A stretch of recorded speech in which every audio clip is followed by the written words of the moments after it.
It's wonderful to hear Master's voice on his birthday. It again makes him really not alive, because he is alive, but it helps us to perceive and to feel his presence. And listening to his voice is good to do at this time of like a day like today and every other day as well. You see, it's like I've been saying recently to a few of you. Could you get me a new water? Yes. Yeah. We have some waters from last year, but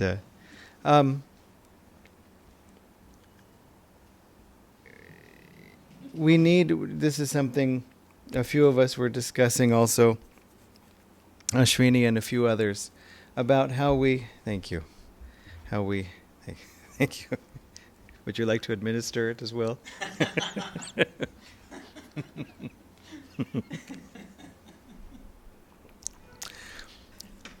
We were talking about the need for daily reminders, constant reminders. You'll hear something that you've heard so many times before, maybe not this recording, but other things, Any teaching of masters or of Ananda, people are more important than things. Yes, I've heard it. The first time, it's quite something. People are more important than things. That really makes you think a bit. But then, but we find that we're always drifting, and we need to come back to center. Drifting off in different directions, energy going up, energy going down. Also just forgetting.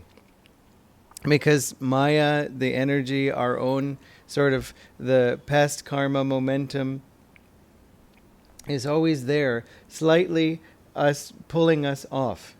It's nothing to worry about. It's sort of like gravity. Gravity's just there. I mean, if you're sad that you can't jump up and fly off into the sky, well, you're going to be sad for a long time. It's just how it is. But if we meditate, if we get these reminders, if we stay positive, then that's how we get out.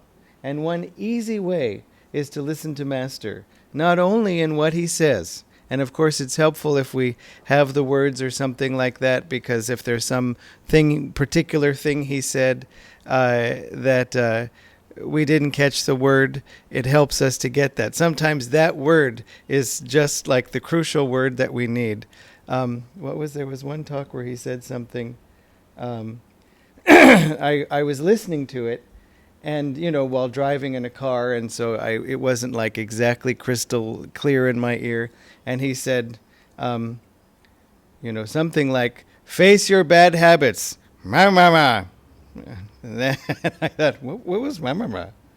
And so I went home and I listened to it, and I turned the volume up and I put it in my ear clearly. And he said, "Conquer them." I mean, such a word. How many times in a day do we use the word conquer? I mean, probably not as many as we should, depending on the context. But just that feeling of conquer them, it's so strengthening. And then you just feel Master say, conquer them, because you can. You see? I mean, often we are feeling not the conquerors, but the conquered. And instead, no. He says, no. Conquer them. You can do it. So that's why it's nice to have this, because sometimes, again, that one crucial piece will be so important. But also, Master, in what he says, it's more than that. It's the consciousness. It's his vibration. You believe what he says. You feel it. It vibrates with you. Again, in this group of us, we're reading a little excerpt of a talk of Master's where he talked about vibration, how everything is vibration, and we're exchanging vibrations all the time. And he is coming from the highest vibration. And so to just bathe in it, people talk about having a sound bath or a light bath, which is a perfectly valid thing, even sunbathing. But this is bathing in Master's vibration, as Prasanna was chanting, bathe me in thy light. So we can say, Master, bathe me in thy light. And so just remember that, how we can think of what Master's voice sounds like and say, yes, no. It's not the same thing as hearing it in our ears and having that. It just brings us up. And it's very easy. You just have to press the play button. And if you don't have all of these talks, they're available from YSS. I think they're 50 rupees each. Sometimes there's a sale. Of course, that's partly a joke because 50 rupees each. I mean, you can get like a group of 5 for 200 or something. They do all this thing. So get them because it's just, I can't emphasize how helpful it is. And also it helps us to develop our own relationship with Master. I heard him say this to me. He may have said it to many others, but he said it to me also. I was there and I heard it. Also, it helps us in our study, because when we read Master saying that I killed Yogananda long ago, no one dwells in this temple but God. Well, you just heard him say it again. So you say, yes, I remember when he said that. I mean, he said it often. But it helps us to say, yeah, I know what that sounds like. I have that memory. So we need this, not for imagination, but to overcome the delusion or the imagination that he's not here. You see, so that this is a great help. I wanted to read a little bit from this book, Paramhansa Yogananda, a biography. There are, you could say, well, there's Master's autobiography of a yogi, obviously, as the central and most important book. But of course, it's something that most of you have read or on your way to Kriya initiation you will read. And then also The New Path by Swami Kriyananda, what it was like to live with Master. For those of you who were listening to a talk recently where Swamiji said, the new book I'm writing about Master's life, that was the path or the new path that he was writing. I wanted to mention it, but didn't want to interrupt the recording. So anyway, that's when he wrote The Path in 1977. It was published in 1978, and then many years later he revised it and then called it The New Path. And so I'd say those are the two most central books. But there are other, I would say after that, about Master anyway, the most important books are The Essence of Self-Realization. And if you've taken the level 3 classes, or if you will take them, you'll see many quotes in that book in level 3 part 1 from The Essence of Self-Realization, Master's words that Swamiji wrote down. And then also Conversations with Yogananda. And you may also be exposed to that through the videos of Swamiji. When the book came out in India, he did that Way to Awakening series where he's in orange and he's speaking and reading from this book, Stories of Master's Life. But the other book is this one, Paramhansa Yogananda Biography, which Swamiji wrote near the end of his life, one of the last books that he wrote. And so, very important also. This is called Yogananda's Salient Characteristics. It may be interesting to learn about some of the salient characteristics I observed in Paramhansa Yogananda during the years I lived with him. I will number them here for convenience. 1. The outstanding trait I observed was his complete absence of ego. When I looked into his eyes, it was like looking into infinity. One time, Devi Mukherjee, a disciple from Calcutta, said something to Master about his humility. The Guru replied, "How can there be humility when there is no consciousness of ego?" A perfect example of his freedom from ego is a story I'll tell in the next chapter about a certain judge. My point here is that the Master could accept any insult and never be affected by it. As you'll see, he accepted that judge's withering contempt with utter goodwill. I never saw him affected to even the slightest degree by anything that anyone ever said about him.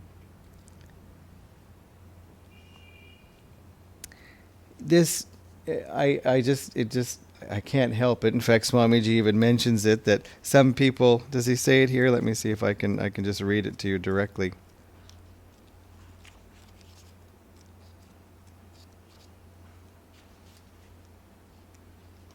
No.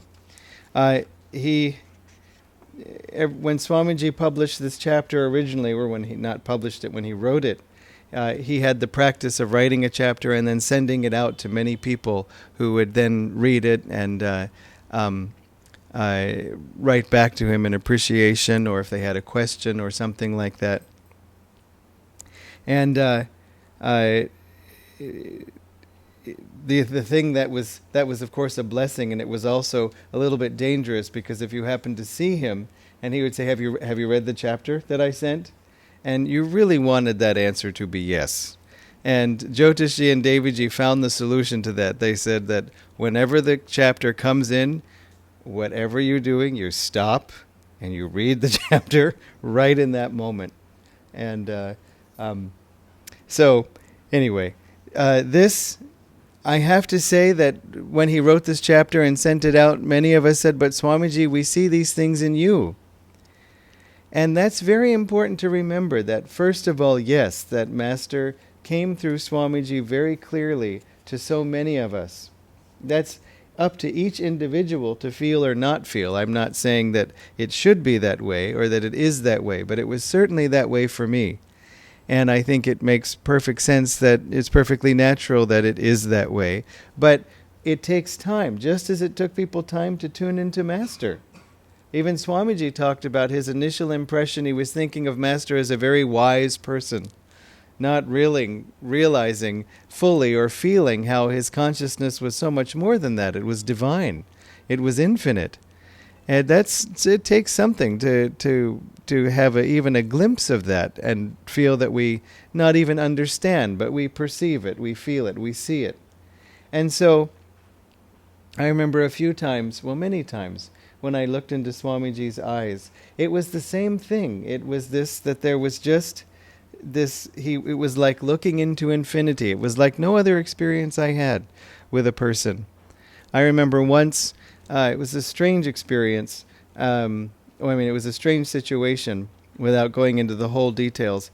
I was taking a plane ride, and Swamiji was taking the same plane ride, and I sort of reasoned that, well, if Swamiji was on the plane and I was on the same plane, and there would be a seat next to him, and someone would have to sit in that seat, and why not? Why just a stranger? Why not someone he knows? And so, interestingly, in those days, I don't know how, I just called the airline and said, I have a friend. What seat is he sitting in? I'll take the seat next to him.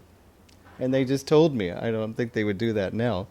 And but as the early on into the flight, for various reasons, there was another friend traveling with us also, and I felt that I should switch seats with that friend, and that friend should sit next to Swamiji.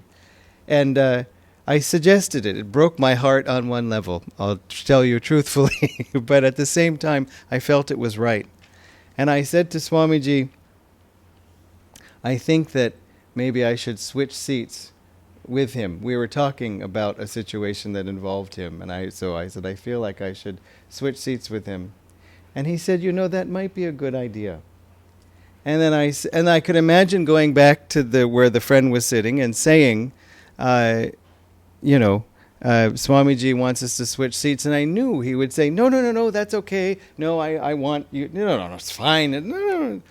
And so I said, Swamiji, if he objects, I'll say that you insist. And Swamiji was sitting like this with me, and he was, because you're in a plane, you don't sort of turn like this the whole time when you're talking to someone. But when I said that, his head whipped around and stared at me, and like this close, and I felt like I was, if you've been in an elevator and it suddenly goes down too fast, it wasn't emotional that I, but it was just, I could feel, people say this, I feel he was staring into the depths of my soul, but I felt it. He was staring into the depths of something, because I just suddenly had this rapidly sinking feeling. It wasn't a sinking feeling, but this feeling of suddenly being dropped something. And then he just said, yes.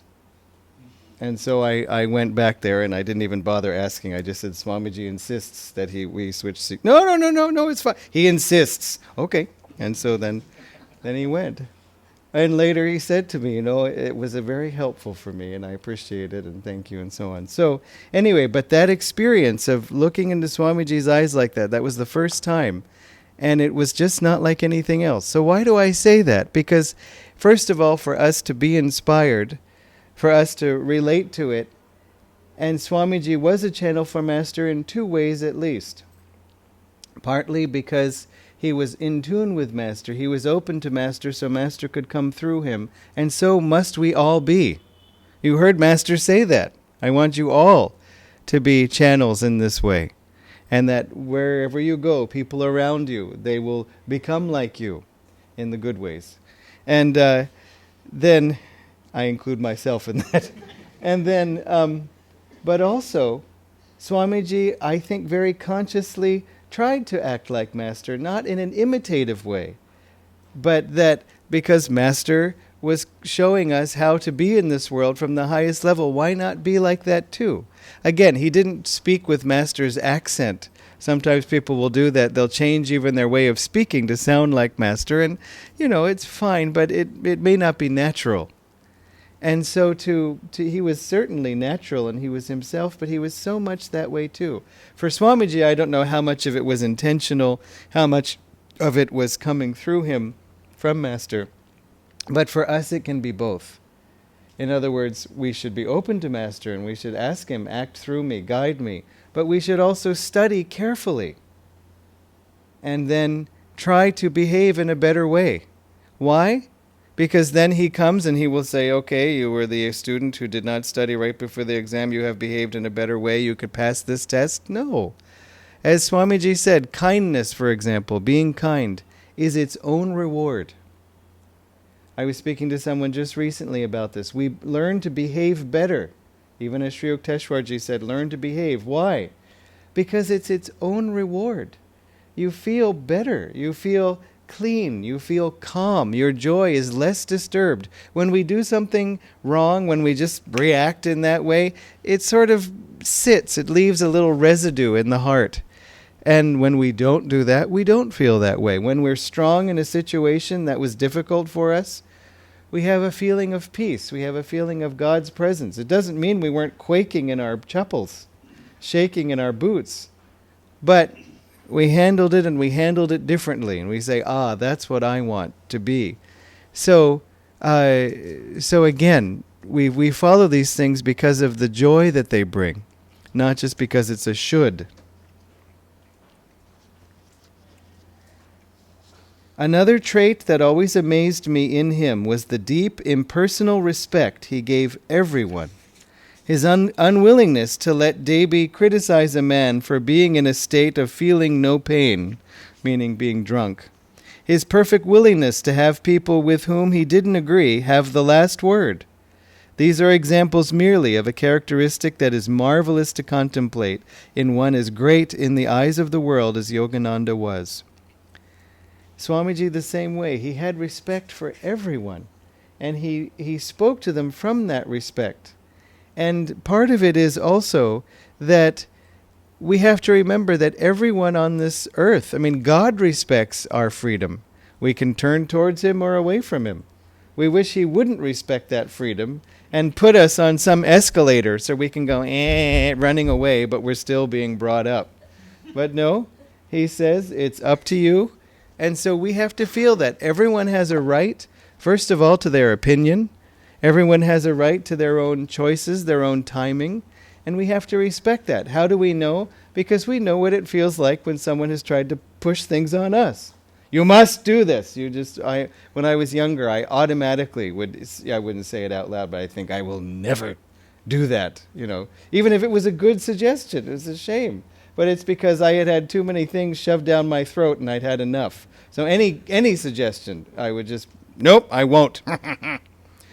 Stupid reaction. You should judge it on its merits.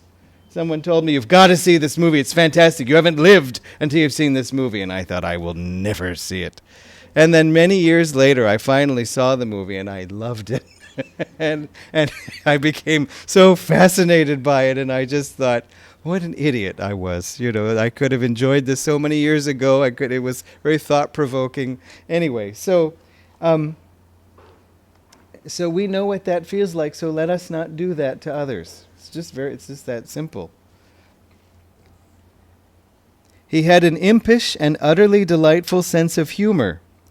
This trait may be seen in some of the jokes he told, many of which he'd heard from others.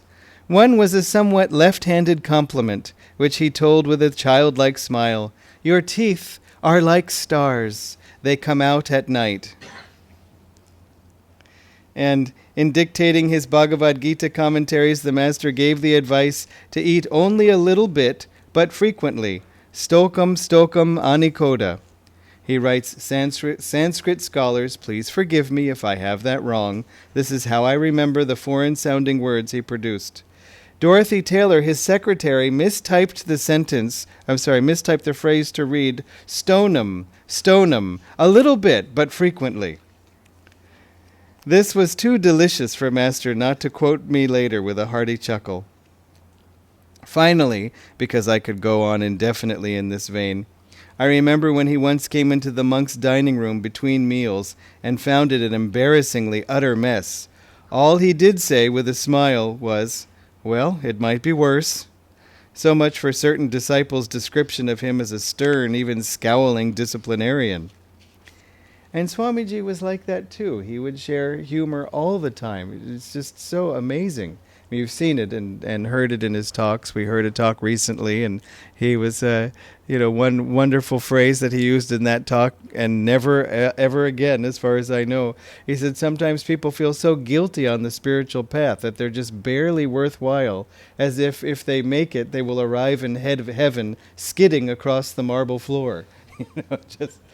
Just in India, people will say, you get in just before the shutter comes down. It's ridiculous. It's not that way at all. But anyway, Master told Swamiji, because he said, include humor when you share with others. It relaxes people.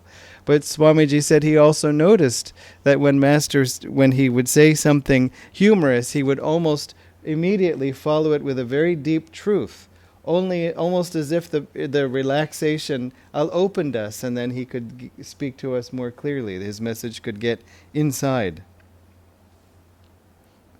He understood others from within themselves, and not, as other people do, from the outside.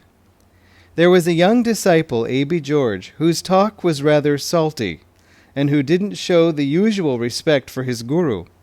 In fact, he was inwardly extremely respectful, but such had been his upbringing.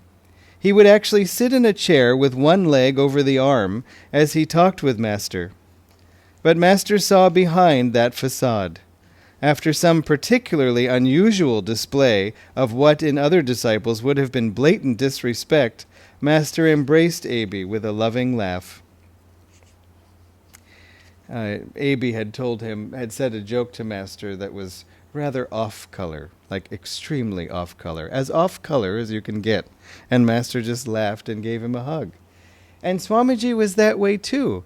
He would respond to the purity of their heart, even if they had a rough exterior. And he felt that, and you saw that in him. And also for some people who were saying, yes, Swamiji, in an insincere way, he wouldn't give them energy in that. It was not common, but he responded to people in the way they needed, but from how he felt of them. And we can do that too. Try not to just take an impression of somebody from the superficial things. Try to feel inside. You can often feel, the more you meditate, this person has a good heart. I mean, first of all, everybody has a good heart, but they may not be expressing it because they may be hurt. And so that bitterness is there, or they come in with anger from the past or whatever, or they're just angry. As Master said, every day's irritability makes us into a full-fledged irritable person. So they are doing the irritable thing. But if you can feel behind that the goodness of their heart, then it can help you be very patient. I remember a student I had when I was a school teacher, and he used to, unfortunately, express his opinions physically with other people, which is to say with a fist. But I knew him, and he was kind of a wild kid, but I just felt that he had a good heart. And I knew that just because I couldn't get too mad at him. I didn't say, go ahead, hit him again. Not that. But it was just that there was something endearing about him. And so And I knew this other kid who often was on the receiving end of the punch. I would catch that kid every now and then, like whispering in his ear, just like, "Nyeh, nyeh, nyeh, nyeh, nyeh," and then, he hit me. And yes, but what made him hit you? So I said to the one kid, don't hit because then you get in trouble. It's not allowed. It's too much. He said, yeah, but he said, some horrible thing. I said, well, when he says that, come to me and tell me he said that, because then I can address it with him and say that you shouldn't talk like that. That's unkind and cruel. But if you hit him, you have escalated it. And I could say both, but it's much better if only he is in trouble and not you, both, or even just you. And this kid was an expert at kind of like, very, very sly. And so, anyway, I said, don't use your fists, use your words. Anyway, so one day, after they were out playing, and this kid came running into the classroom, and he said, Dharmarajan, you got to speak to him. You got to talk to him. He said this thing, and I'm going to hit him. I'm going to hit him. And he was running around the room. Better say something.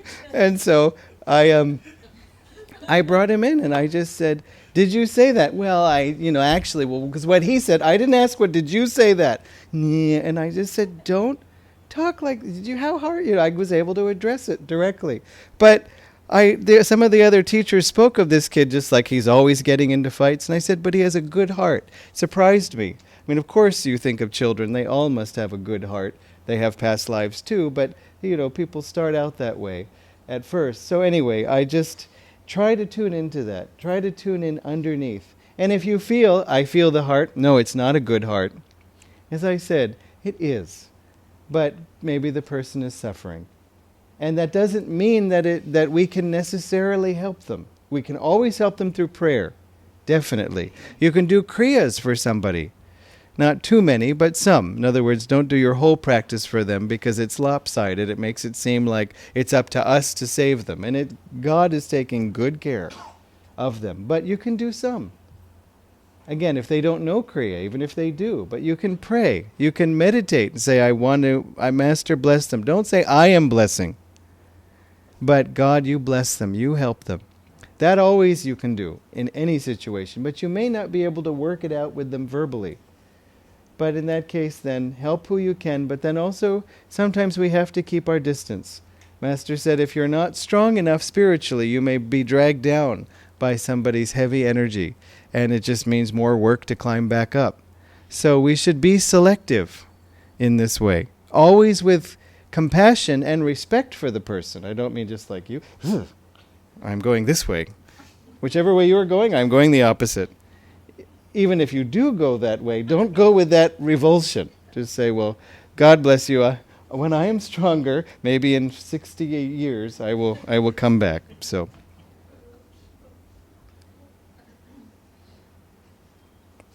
Yogananda was completely centered in the infinite self.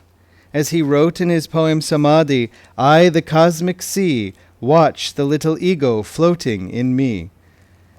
Even a master requires enough ego to keep his body moving and active in the world. But such a person's true center lies by no means in his little body. I remember once walking with him at his desert retreat. He was deep in the spirit. 2 or 3 times I had actually to support his body in order to keep it from falling. He remarked to me one day, I am in all bodies. It is difficult for me to remember to keep this one body especially moving. In Los Angeles, I was told he sometimes walked up and down Main Street in a locale that contained many bars. He didn't say a word, but to me it is clear that he was centered in those people inside the bars, perhaps protecting them from those low astral entities, which are always eager to possess people who are on the brink of unconsciousness.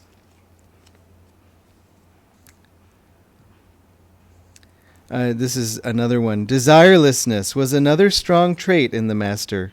One time, James J. Lin, a wealthy disciple, wanted to buy him an overcoat and took him for that purpose into a men's clothing store. Yogananda saw one coat that appealed to him, but when he read the price tag, he hastily looked elsewhere. The coat was very expensive. Mr. Lin said to him, "I saw you looking at that one. Let me get it for you." Yogananda had to agree.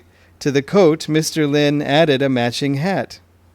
The master always felt awkward wearing this expensive coat. After some time he prayed, "Divine Mother, it is too good for me. Please take it away." Some days later he entered a restaurant. He said, "The Divine Mother told me she would be taking it away that evening, so I carefully emptied the pockets." When the meal was finished, I returned to the rack where the coat had been hanging. To my great relief, the coat was missing. But then I noticed an omission. "Divine Mother," I prayed, "you forgot to take the hat." One day at Mount Washington, he came downstairs and saw a small group of us standing there waiting for him. "Isn't it a warm day?" he asked. We, knowing that he had it in mind to give us money for a little ice cream, answered, "Oh, it's not so warm, sir." "Are you sure it isn't a little warm?" "Well, it is if you say so, sir." Finally, with decision, he concluded, "I can't keep money, and I won't. Here's a little money for ice cream. Go out and buy yourself some." It was only a little money. In any case, it wasn't the money, but his statement, "I can't keep money, and I won't," that touched me especially. I spent some of my own money for the ice cream that day in order to keep the bills he'd actually handed me. Those bills now rest in a little shrine museum on the hill above my house. So if you go to Ananda village, there's a shrine of the masters, which some of you have been in, relics from our masters, and there's the bills that Master gave Swamiji are there too. Complete non-attachment was another characteristic of his.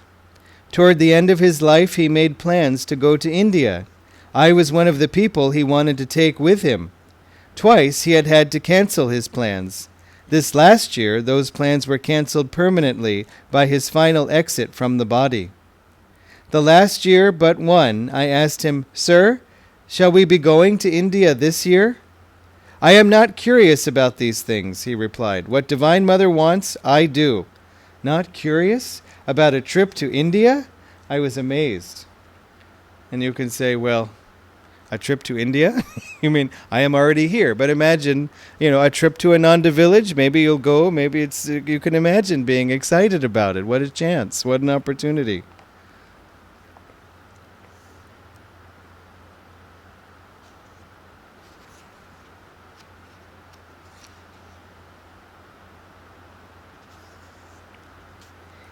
He had the ability to enjoy everything with the joy of God.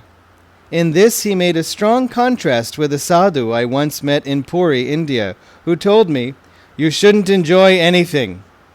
"Not even a beautiful sunset?" I asked. "No, nothing." I thought, what a dry outlook. My guru, by contrast, enjoyed almost everything. In his enjoyment, however, he was attached to nothing.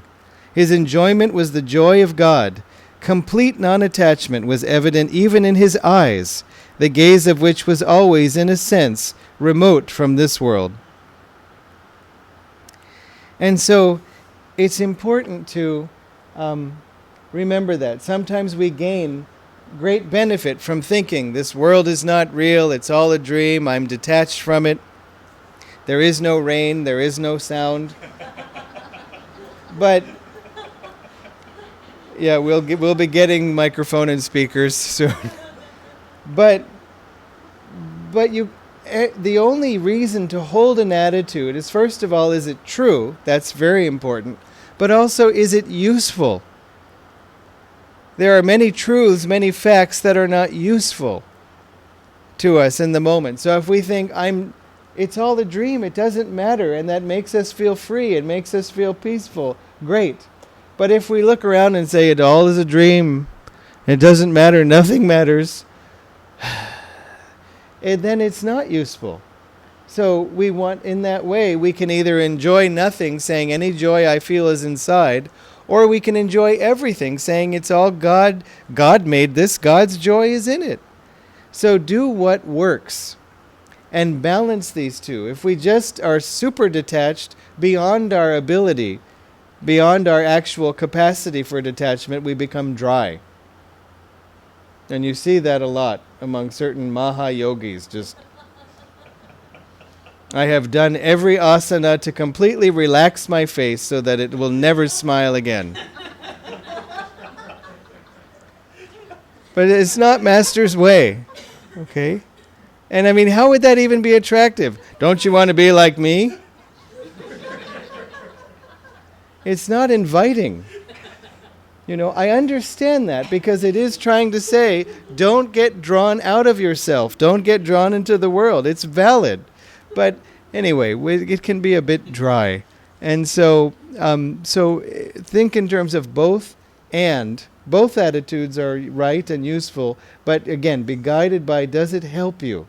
Is it making you freer, or is it making you stressed? As you can say, I am so humble, and every day, in fact every hour, I go through a long list of all of my faults. And I have it as a rule to always add one. But then look in the mirror and see, what is it doing for you? And if it's just making you feel bad, that's the wrong use of humility, and in fact it's not humility. Because we're so humble that we spend all our time thinking about ourselves. About how bad we are, but still, at a certain point, it's dull and boring to just think about yourself. Go help somebody, and then you'll find in that self-forgetfulness, which is what humility actually is, that then more joy and freedom come. Another fact I noticed about him was that he was completely positive. One time I mentioned something humorous, but not complimentary, about someone. He scolded me for being negative. Am I negative, Master? I asked. Sometimes, he replied, but there is a great deal of positive in your nature also. Why look at the drains, he said to us on another occasion, when there is so much beauty all around?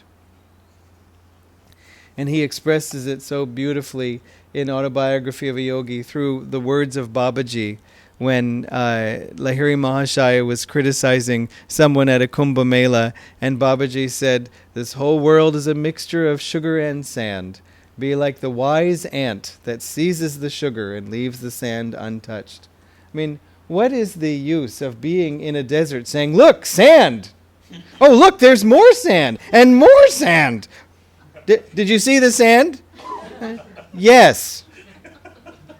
But look for the jewels, look for the sugar, you see? And Swamiji said, Rajarshi, James J. Lynn, who he referred to. By the way, if you saw that video of Master performing a wedding ceremony, if you didn't, it was on, it's on YouTube. Again, it was from a newsreel, and here we have, I mean, think about the news. Did they say, Avatar, incarnation of God, performs sacred, marriage ritual and so on? No, the title was White Girl Marries Hindu Boy.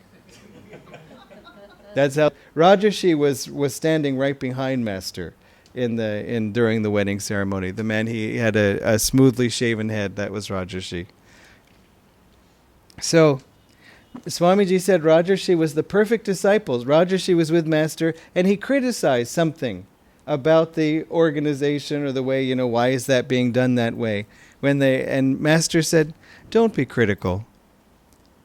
And Rajarshi was never critical again. He never spoke another critical word, ever. He said to him, we are one soul and two bodies. I mean, what a thought. But what he answered to this person who asked him, and he could have said, I say he's the most advanced disciple because of his state of consciousness. A true answer, and could be an inspiring answer, but perhaps not a helpful answer for us, except to say, okay, let me improve my state of consciousness. Okay. But how? So what Master's answer was to this person was, Rajarshi is the most advanced disciple because he listens. And isn't that amazing? Just think about, because that gives us something to do. We can listen. And of course, he doesn't just listen. Be good? Yeah, good. I heard it. he would listen and follow. he would do. But he said that one thing. Master gave him that one suggestion, and that was it. And And Swamiji said that very admiringly. Of course, our experience of Swamiji was the same, that he was always sharing Master's teachings, he was always acting according to those teachings, but even more than that, we could feel Master's presence in him. That's what made it real. And because he felt Master's presence, it naturally spilled out to all of us. And so that's what we can do too. The closer we feel to God, to Master through Swamiji, the more that will radiate and help other people too.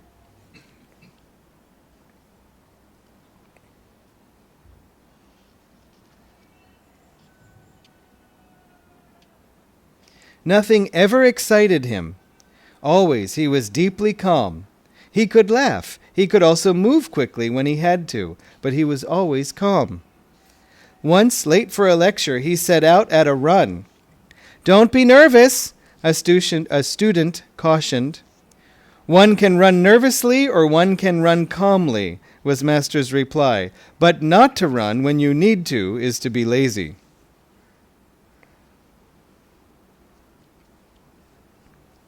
One thing I noted about him was his always blissful outlook on life.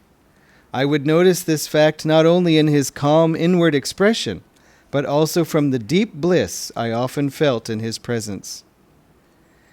And again, I have to say that that was completely true of Swamiji, and that was perhaps the main feature for me, that the joy, the bliss that we felt in Swamiji's presence was everything.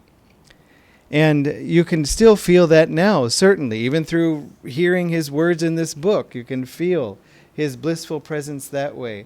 But I don't know. For me, that's what changed everything, because I had a certain understanding of the path from books, Swamiji's books. But I was not living near him. He was living in Italy, and so I didn't meet him. And so, armed with everything, books, recordings, music, having been educated somewhat, when I finally met him, it was completely more than that, because I just felt, the first sight I had of him, in fact, before I even saw him, but he entered the room, I felt this amazing bliss that I'd never felt. And I'd never had an experience like that so dramatically. Nothing like it at all, but it was also so dramatic, and I didn't have many other experiences like it that were that dramatic. Just, there's like a physical force, but an uplifting one. And so people will often talk about something like that here, that I was reading this or I was studying something online, and then when I came to the temple I felt something. I felt something more than I just got when I was sitting at home in my room.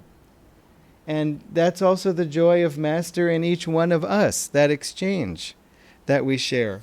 So seek that, because there's not a substitute for it.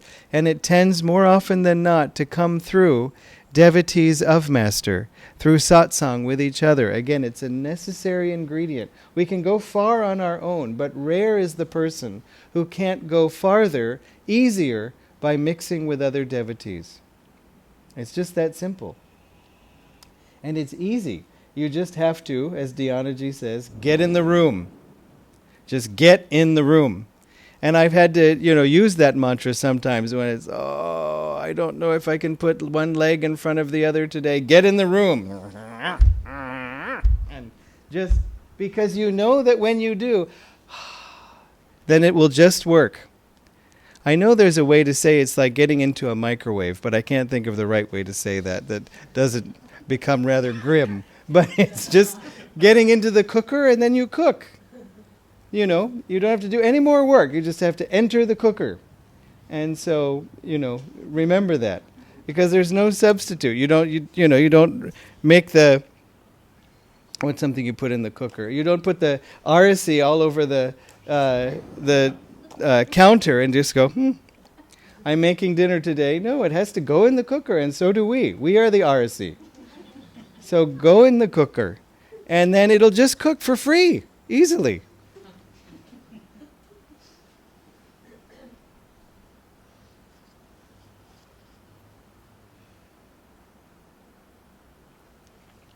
He was deeply loving to all and concerned for their well-being. My mother once visited me at Mount Washington and was scheduled to have an interview with him. I asked him beforehand, "Sir, will you please pray that she be brought onto this path?" "Yes," he said, so almost abruptly that I wasn't sure he'd even heard me correctly. At the end of his interview, as she was leaving the room, he followed her to the doorway. There they shook hands in farewell. He continued to hold her hand, however. Speaking out loud, he prayed to God and our line of gurus and said, "May you be brought onto this path." This, for me personally, was a deeply moving moment. With tears of gratitude, I touched his feet. In fact, toward the end of her life, she did begin meditating. Excuse me.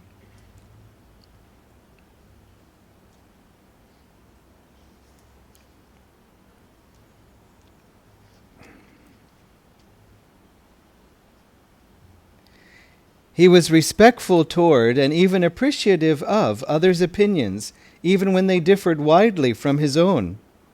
One time a disciple, Dan Boone, wrote him a scathing letter which reflected the delusions Boone himself was going through at the time. When the master next saw him, he said to Boone, "You should take up writing. That was the best letter Satan ever wrote me." There was no sarcasm in his voice, only admiration and respect. And remember that if somebody is really angry and they seem to be angry at you, remember what Swamiji said, that when people are angry at me, I don't see them as angry at me, but angry at the situation.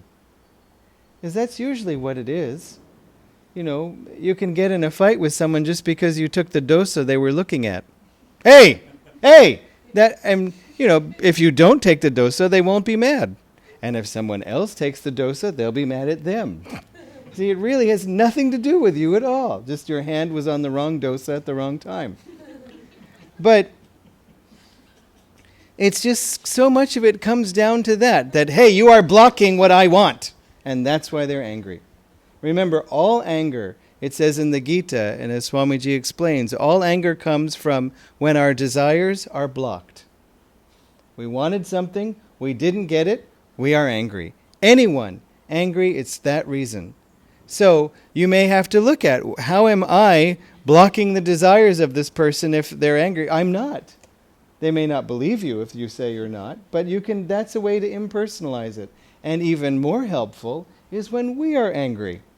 If I am angry, it is because I didn't get what I wanted. My desires are being, the word is thwarted, blocked. And so I found myself, once angry with someone. I said, why am I angry? I am angry at the indecency of this person's behavior. It is a principle. It is not a desire. And then I realized, no, but I desired that this person should behave differently. I desired that they should speak to me differently. And because they didn't behave towards me in the way I desired, I am angry. And I am frustrated with how this feels.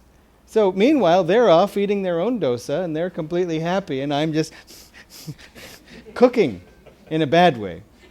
And so I just said, I had that expectation. I had that desire. I had that attachment that at least there should be some basic level of courtesy when we exchange words. But that's still a desire. Why? And I had to laugh. Who cares?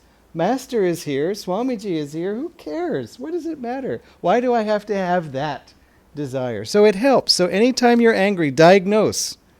What was my desire that got blocked? Because this is how we can become very strong, very calm, very relaxed, and again, unruffled by other people in this way.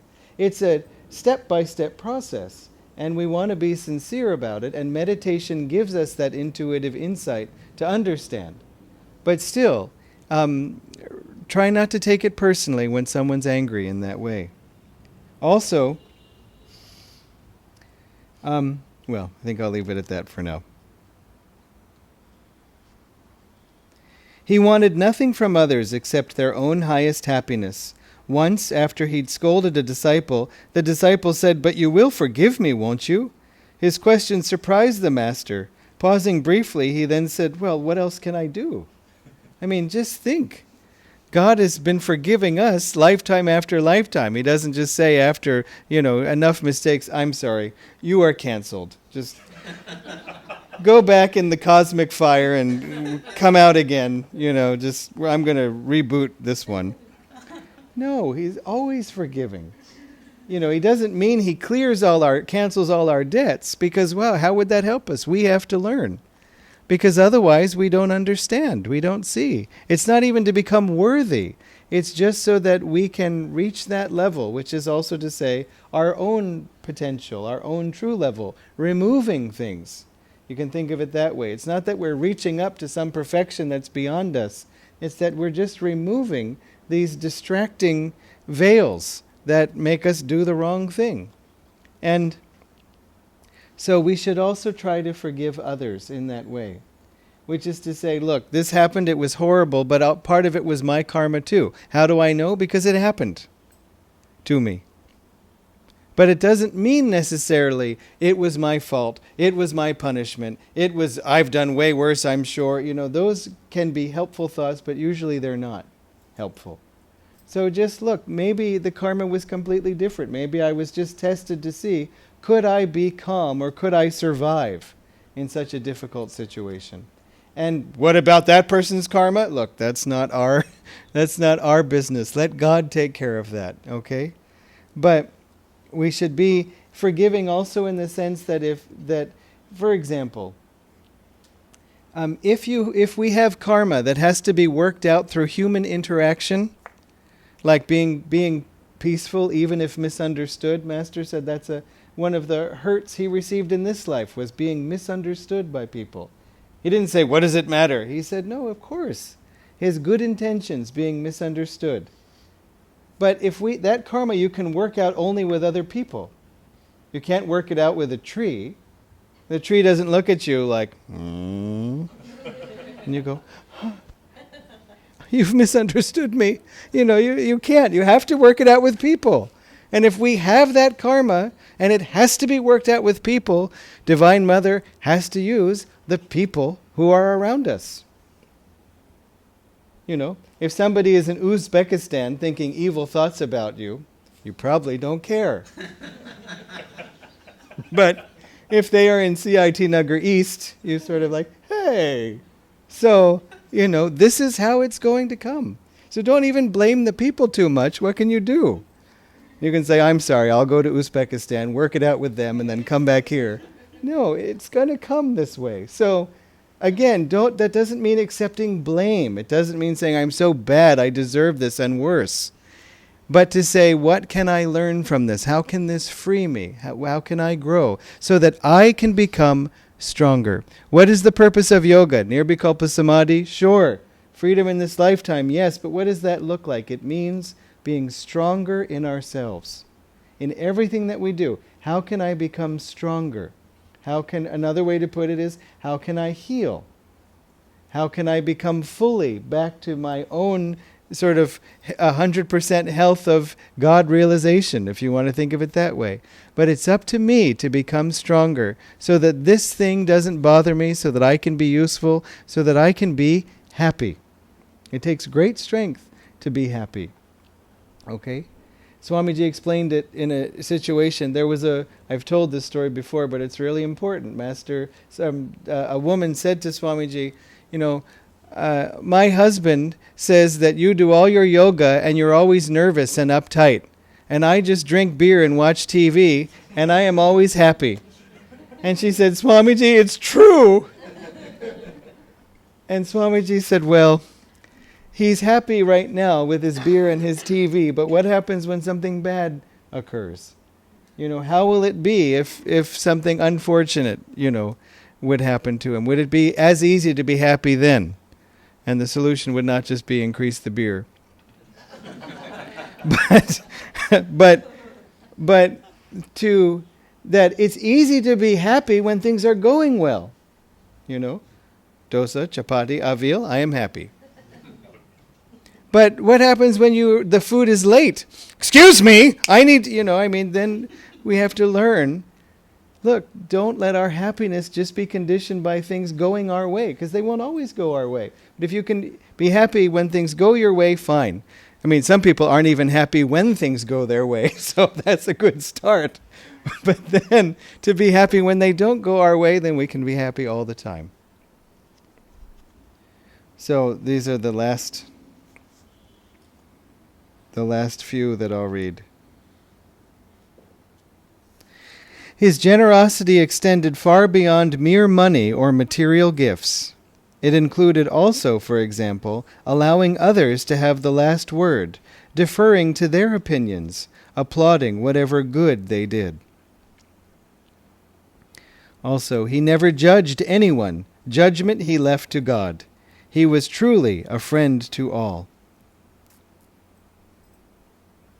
I've indicated this before, but he had a strong willpower. Smile, however, he continued determinedly through several tries until some sort of sound emerged. I can't say the sound was pure or beautiful, but it was unmistakably the sound of a conch shell.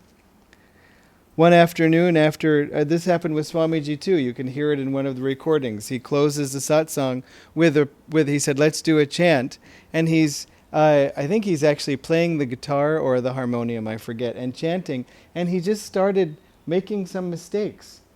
And he just kind of kept going through it. It sort of was, it kept on happening until finally it righted itself. And then this went on for some minutes. Afternoon, after I served him lunch and a few guests, I'd served lunch for him and a few guests. He had me sit at the table with him for a time.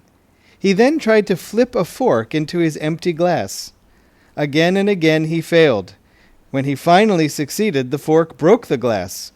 But I got it in, he announced with an impish smile. I think he was teaching me a lesson in perseverance whenever I set my will to anything.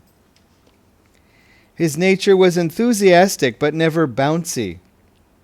He never reacted emotionally to anything. His enthusiasm was always an expression of his bliss in God. And finally, physically speaking, I was impressed by his posture. It was always firmly upright. Somehow it was evident to me that his consciousness was always centered both in the spine and in the point between the eyebrows.